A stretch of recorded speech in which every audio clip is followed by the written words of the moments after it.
So Simple Tutorial. Good morning students, welcome to SST So Simple Tutorial. This is Vijay Singh, your social science teacher for grade 10. Today we will be doing one short revision of the lesson Federalism. I hope you have already read and understood the lesson and are ready for the revision. So let us begin. This lesson is basically the vertical division of power that we read in power sharing. In vertical division of power, power is shared among governments at different levels. There is one government for the entire country and the other government at the regional level. The Constitution clearly lays down the powers of different levels of government. This vertical division of power sharing is only referred to as federalism. Students, if you can recall, one of the changes that was made in the Constitution of Belgium was that many powers of the central government had been given to the state government and the state government remained no more subordinate to the central government. What does it mean? It means regional governments existed in Belgium even earlier. They had their own roles and powers, but these powers were given by the central government and could be withdrawn by the central government. But what happened after 1993? After 1993, the powers to the regional governments were given by the Constitution. That means now the regional governments became stronger, more powerful constitutionally. So we can say that Belgium shifted from a unitary form to a federal form of government. So what is federalism? Federalism is a system of government in which the power is divided between a central authority and various constituent units of the country. Usually, a federation has two levels of government. The first level is the government for the entire country that is responsible for a few subjects of common national interest. The second level is the government at the level of provinces or state level that look after day-to-day administering of their states. Both these levels of government enjoy their power independent of each other. Let us now differentiate federal forms of government with the unitary form of government. Under the federal system, there are two or more levels of government, one at the national level and other at the state level. But under the unitary government, there is only one level of government. In the federal government, power is divided among different levels of government, like the central government, state government, and local government. In a unitary form of government, there is no division of power. The Constitution gives all the powers to the central authority. The state government, if it exists, is subordinate to the central government. In a federal system, the central government cannot pass orders to the state government to do something, but in a unitary government, the central government can pass orders to the state government. In a federal form of government, state government has the power of its own, for which it is not answerable to the central government. But in a unitary form of government, state government is answerable to the central government because the state governments are subordinate to the central government. The examples of federal forms of government are India, USA, Australia, Belgium, etc. The examples of unitary form of government are UK, France, Italy, Japan, Sri Lanka, etc. Let us now see the key features of federalism. Students, federalism is a system of government in which power is divided between a central authority and various constituent units. It implies that there must be at least two levels of government, otherwise where will you divide powers? So the first feature is that there are two or more levels of government. Next, different tiers of government govern the same citizen, but each tier has its own jurisdiction in specific matters of legislation, taxation, and administration. Students, whichever part of the country we live, we are governed by both the state and the central government, but the jurisdictions are different, whether it is a matter of lawmaking or execution or of taxation. If I buy a piece of land in my town, then the process of buying the land is governed by the laws of the state. But if I want to go abroad and need a passport, then in that case I will be governed by the central law. The central government levies the income tax, but the state government collects the land revenue. Let us go to the next point. Simply giving more powers to the different levels is not enough. It is necessary that these powers are clearly specified in the Constitution. Specifying these powers in the Constitution is just like a guarantee to the different levels of the government.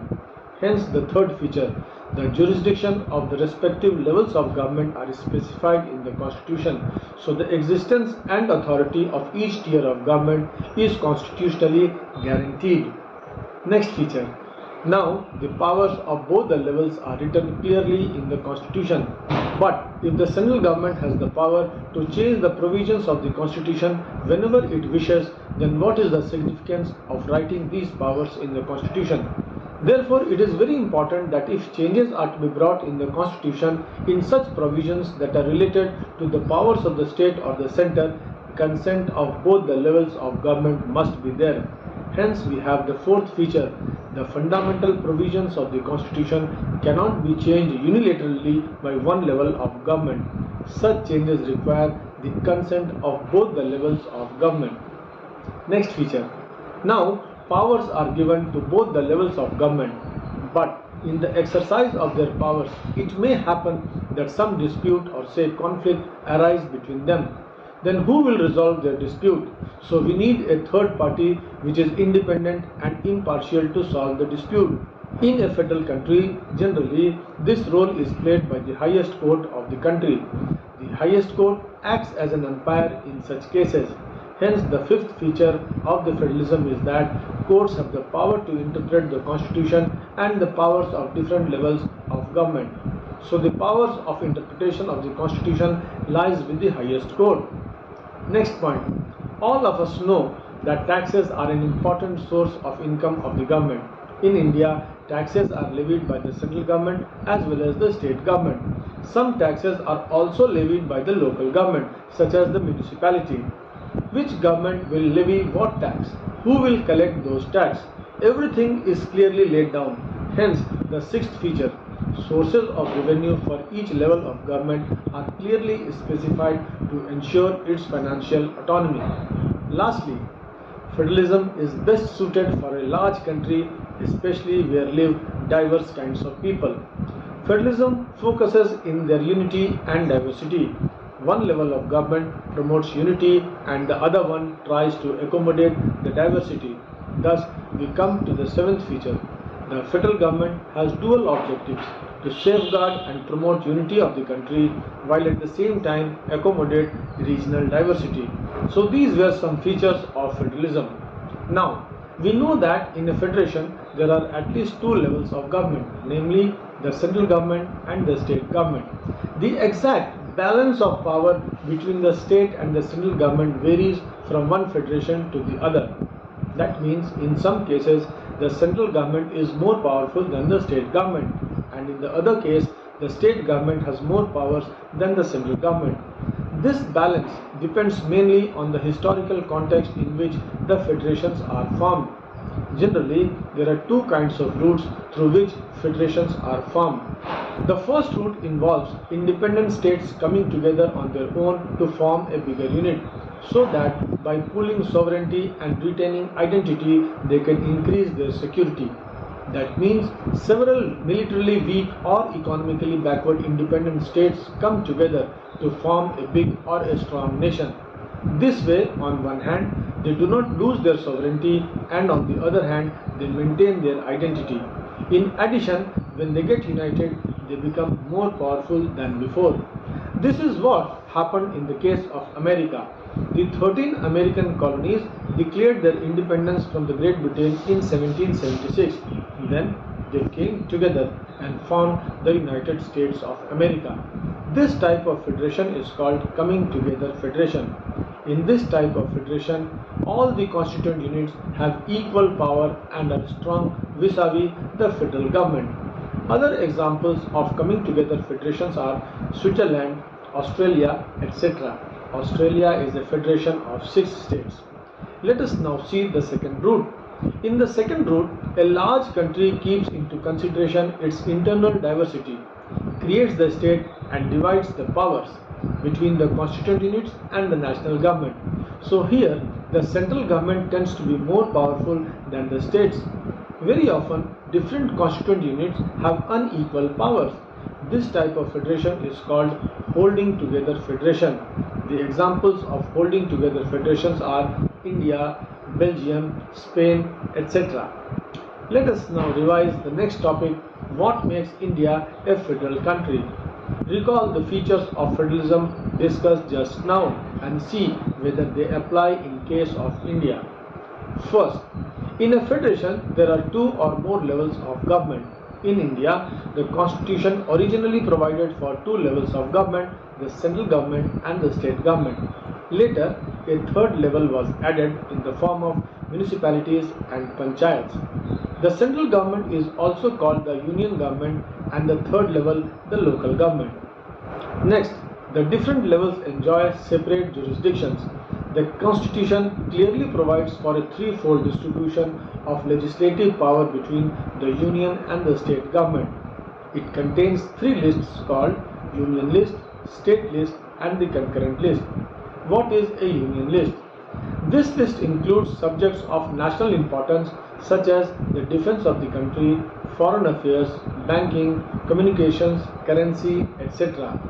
Why are these subjects included in this list? This is so because we need a uniform policy on these matters throughout the country. Now, who can make laws in these subjects? The central government can only make laws relating to the subjects mentioned in this list. Next, state list. The state list contains subjects of state and local importance such as police, trade, commerce, agriculture, irrigation, etc. The state government alone can make laws relating to the subjects mentioned in the state list. The third list is called concurrent list. It includes subjects of common interest to both the union as well as the state government such as education, forest, trade unions, marriage, adoption, succession, etc. Both the union as well as the state governments can make laws on the subjects mentioned in this list. But if the laws made by the central government and the state governments conflict with each other, then the law made by the union government shall prevail. There are about 98 subjects in the union list, 62 subjects in the state list and 52 subjects in the concurrent list. There are some other subjects like computer software that did not exist when the constitution was being written. They came up after the constitution was made. All such subjects were named residuary subjects. So who will make laws on these residuary subjects? The constitution provides that union government will legislate on all these subjects. I hope you have understood this. Let us now come to the next point. India is a holding together federation. In holding together federations, we have read that all the constituent units may not have equal powers. Some units may have special powers. The constitution has given some special status to the northeastern states of Assam, Nagaland, Arunachal Pradesh, Mizoram, etc., largely due to the sizable indigenous tribal populations with a distinct history and culture. Prior to October 2019, Jammu and Kashmir not only existed as a state but also enjoyed special status. Today, neither the state exists nor the special status. It got divided into two union territories. There are some units of the Indian Union which enjoy very little power. These are areas which are too small to become an independent state and could not be merged with any of the existing states. These areas like Chandigarh or Lakshadweep are called union territories. These territories do not have the powers of the state. They are directly administered by the center. Delhi is a UT but has a legislative assembly. So compared to other UTs, Delhi has more power but not all the powers as that of a full-fledged state. The next feature that makes India a federal country is the procedure of amendment of the constitution. In India, there are certain basic provisions or the basic structures including the center-state relations which cannot be changed by either of the governments alone. If any change has to be brought in the constitution, they must be passed by both the houses of the parliament with at least two-thirds majority, and then it has to be ratified by the legislatures of at least half of the total states. Ratification means formal confirmation or sanction. That means such a change today must get sanctioned from at least 14 states. Thus, the consent of both the levels are required here. Next, role of judiciary in India. Judiciary plays a very important role in overseeing the implementation of constitutional provisions and procedures. In case of any dispute about the division of power, the High Court and the Supreme Court take the decision. Another feature that makes India a federal country is that both the union government and the state government have financial autonomy. The union and the state governments have the power to raise revenue by levying taxes to carry on the government and the responsibilities assigned to each of them. Let us now go to the next topic. How is federalism practiced? This topic, students, is covered under three subheads: linguistic states, language policy, and center-state relations. So, linguistic states first. India is a land of linguistic diversities. After independence, the government recognized the states on the basis of language. Andhra Pradesh became the first such state formed in 1953 for the Telugu-speaking people. So why was this done? This was done to ensure that the people who spoke the same language lived in the same state. For example, Kerala was made for the Malayalam-speaking people, Karnataka for Kannada-speaking people, etc., etc., etc. Later, some states like Nagaland, Uttarakhand, Jharkhand were also created to recognize differences based on culture, ethnicity, or geography. Dear students, when the demand for the formation of states based on language was raised, some national leaders thought that people might become concerned about the regional gains rather than the interest of the nation. They were apprehensive that linguistic loyalty might come in the way of the national integration and lead to the disintegration of the country. Therefore, the central government had resisted linguistic states for some time. But the experience has proved these fears wrong. The formation of linguistic states has made the country more united. It has made administration more easier. The administration of states is being carried out in the language spoken by most of the people of the state. It led to the local people participating in the administration in large numbers because of being able to communicate in a common language. This helped in better understanding of the government schemes in the local language. Let us now see the second topic, language policy. Our Constituent Assembly had detailed discussions on language, but it did not give the status of national language to any one language. Hindi was, however, adopted as the official language on 14th of September 1949. Article 343(1) of the Indian Constitution specifically mentions that the official language of Union shall be Hindi in the Devanagari script.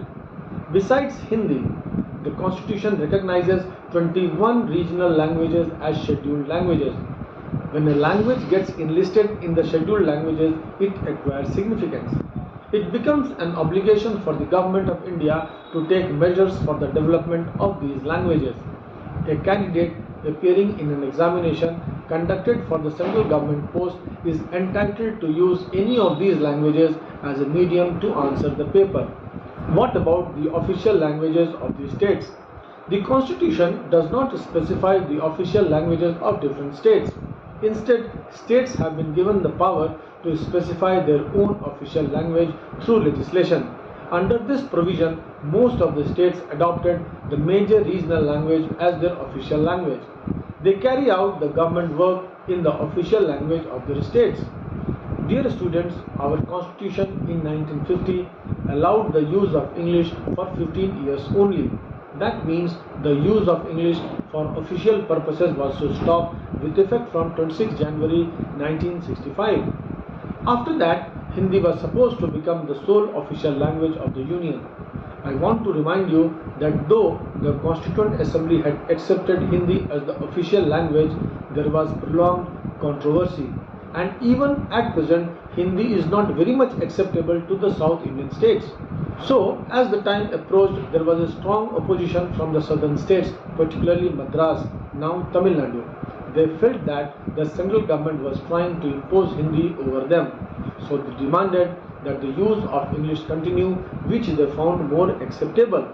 Then what did the government of India do? The government took steps very cautiously and did not follow the path that Sri Lanka had taken.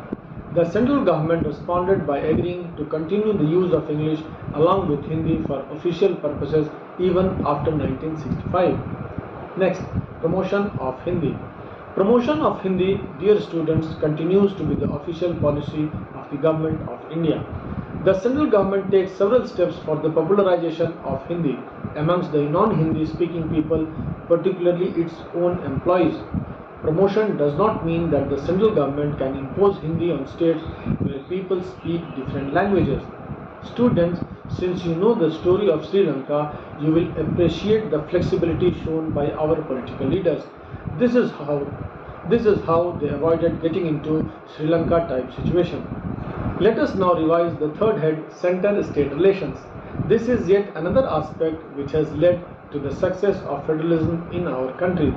This will help you analyze the relationship between the center and state in the initial years after the constitution came into force and the relationship that exists today.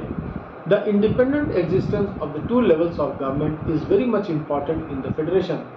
If you look back into the past, you will be surprised to see that it was only the Congress party that ruled at the center since independence till about 1990, with a small break from 1977 to 1980. Not only this party ruled in the states as well. That means the same party ruled both at the center and the state. The result was that the states could not freely exercise its powers. The state government could not exercise their rights as autonomous federal units. But the central-state relations by and large remained smooth due to one party ruling at the center as well as the states. But as the ruling party at the state level was different, the parties that ruled the center tried to undermine the powers of the states. In those days, the central government would often misuse the constitution to dismiss the state governments that were ruled by the rival parties. Misuse of the constitution here means the misuse of the most controversial Article 356 of the constitution. Its frequency increased sharply after the 1967 elections, when the Congress party lost power in several states in India.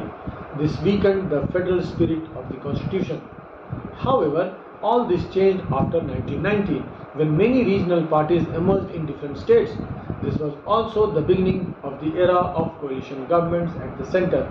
Since no single party was getting a clear majority in the Lok Sabha, they needed the support of other political parties to form the coalition at the center. So circumstances forced them to make alliances with the regional parties. Naturally, this led to a new culture of power sharing and respect for the autonomy of state governments. Article 356 could not be used against the governments of these regional parties in their states. This led to respecting the independent working of the states. This trend was further supported by a major judgment of the Supreme Court, the judgment given in the S.R. Bommai versus Union of India case in 1994, commonly known as S.R. Bommai case. This judgment restricted the arbitrary imposition of the president's rule in states. In other words, it became difficult for the central government to dismiss the state governments in an arbitrary manner. So the misuse of Article 356 stopped after this judgment, despite an increasingly higher number of states being ruled by parties other than that in the central government. This happened due to two factors. One, the rise of the regional parties, and two, the intervention by the Supreme Court. This way, the federal power sharing is more effective today than it was in the early years after the constitution came into force. Let us now revise decentralization. Dear students, decentralization is the opposite of centralization. It means distributing or delegating the authority away from the central authority. So how do we define it? When power is taken away from central and state governments and given to the local government, it is called decentralization. But then, why do we need decentralization? First, our constitution originally provided for two levels of government, union government and the state government. But later on, it was realized that it was difficult to run the country with only two levels of government. First, because of its vastness, and second, because of its diversity. The vastness of our country can be understood from the fact that the states in India are as large as independent countries of Europe. For example, if you see in terms of population, UP is bigger than Russia. Maharashtra is also about as big as Germany. Besides, many of these states are internally very diverse. Thus, the power sharing arrangements in India needed another tier of government, and this resulted in the third level of government called the local government. Secondly, the basic idea behind decentralization is that the states may not reach the remotest village and may not understand their problems, whereas we know that many problems are best settled at local level. Thirdly, local people know their problems better. They have better ideas on where to spend money, and they have also better knowledge of the availability of resources there, so they can manage things more efficiently. So it is better that we involve these local people to solve their own problems. Also, by doing decentralization, we improve the people's participation. When there is decentralization and every area has its own government, then the people living in those areas can participate in the decision-making process. This will help to inculcate a habit of democratic participation. Thus, local government is the best way to realize one important principle of democracy, namely the local self-government. Students, when the constitution was written, the subject of the local government was assigned to the states. Thereafter, several attempts were made to decentralize powers to the district and village level. By the mid-1960s, panchayats were set up in villages and municipalities were set up in urban areas in most of the states. Rajasthan was the first to adopt this system, followed by Andhra Pradesh. But they were directly under the control of state governments. They differed from state to state on several counts. There was no uniformity in the system all over the country. Elections to these governments were not held regularly. Local governments did not have any power or resources of their own. They depended on the state governments for revenue. Thus, there was very little decentralization in effective terms. You can say decentralization existed for namesake only. When Rajiv Gandhi was the Prime Minister, he wanted to make the third tier more powerful. He worked a lot on this, but unfortunately could not get the bill passed through the Parliament. Finally, in 1992, the Constitution was amended during the Prime Ministership of P.V. Narasimha Rao. The 73rd Amendment Act gave constitutional status to the panchayats, and the 74th Amendment Act gave constitutional status to the municipalities. Now, the state governments are under constitutional obligation to adopt the new system in accordance with the provisions of this Act. So what are the features of this Act?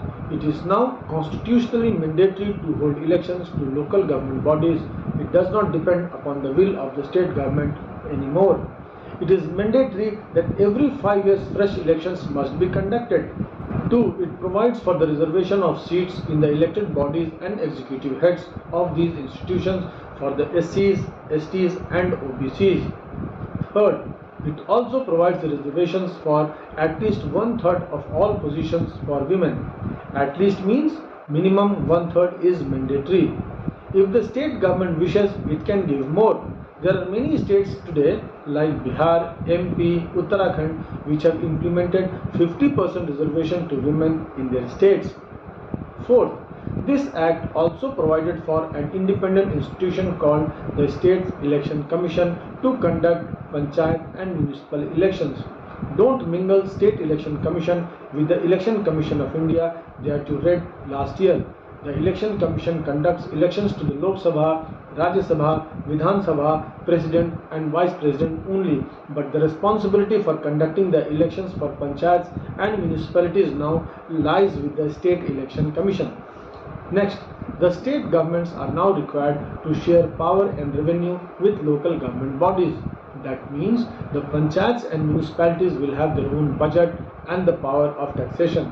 So with this Act of 1992, dear students, the local government bodies have become powerful and effective.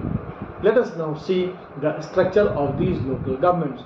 You are aware that the 73rd Amendment Act gave constitutional status to the panchayats and the 74th Amendment Act gave constitutional status to the municipalities.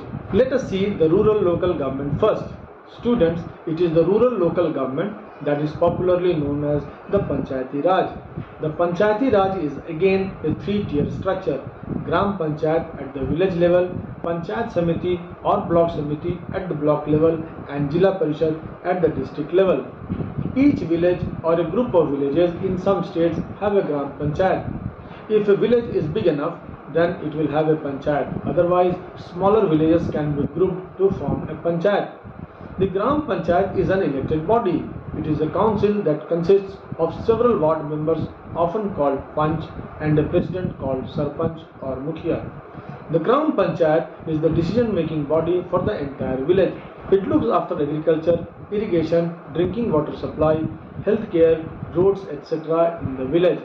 The elections to the Panchayat are done in the same manner as is done for electing MLAs and MPs through territorial constituencies and on the principle of one person, one vote. Here, each village is divided into several wards. The members and the Sarpanch are directly elected by all adult populations living in that ward. Each ward elects one member for the Panchayat called ward member. Each voter of a ward also votes for a Sarpanch. The Panchayat works under the overall supervision of the Gram Sabha. Each villager of the age of 18 and above, whose name is there in the voter list, is a member of the Gram Sabha. So what is the function of Gram Sabha? The Gram Sabha has to meet at least twice or thrice a year to approve the annual budget of the Gram Panchayat and to review the performance of the Gram Panchayat. Let us see the second tier. A few Gram Panchayats are grouped together to form what is usually called a Panchayat Samiti or block or mandal. It works as a link between the Gram Panchayat and the Jila Parishad. The block Samiti supervises the work of the Gram Panchayat within the block. It also looks after the developmental work in the block. The members of the representative body are elected by all the Panchayat members in that area. Let us now see Jila Parishad. It is the third tier of the Panchayati Raj system. Jila Parishad is also an elected body. Most members of Jila Parishad are elected. Members of the Lok Sabha and MLAs of that district and some other officials of other district level bodies are also its members. Jila Parishad chairman is the political head of the Jila Parishad. Let us now see the structure of local bodies in towns. Municipalities or Nagar Palika are set up in smaller towns or cities, normally with a minimum population of 1 lakh but less than 10 lakh. However, there may be exceptions to this. Big cities having a population of more than 10 lakhs are constituted into municipal corporations or Nagar Nigam. Both municipalities and corporations are controlled by the elected bodies consisting of people's representatives. The process of election is the same as that of panchayats. Here, the city is divided into several wards. Each voter of a ward votes for a ward member and a chairperson. The municipal chairperson is the political head of the municipality. In a municipal corporation, such an officer is called a mayor. Time for assessment of the local government. First, achievements. Common citizens belonging to different social groups have got involved in decision making concerning their lives, their needs and their development. The provision of reservation of women has ensured the presence of a significant number of women in the local bodies. Constitutional status for local government has helped to deepen democracy in our country. So these are achievements. Are there any limitations? Yes. While elections are held regularly and enthusiastically, Gram Sabha is not held regularly. Most state governments have now transferred significant powers to the local governments. Local bodies have not been given adequate resources. This finishes the revision of lesson Federalism. I hope you must have benefited from it. If you have any questions, don't hesitate to make use of the comment section. Links of other one-shot revisions are given in the description below. Just click on the link and reach your targeted videos directly. In this channel, besides lessons and one-shot revision, you also get practice MCQs. Very shortly, I'll come with competency-based MCQs. So subscribe to this channel and stay connected. Thank you. Jai Hind.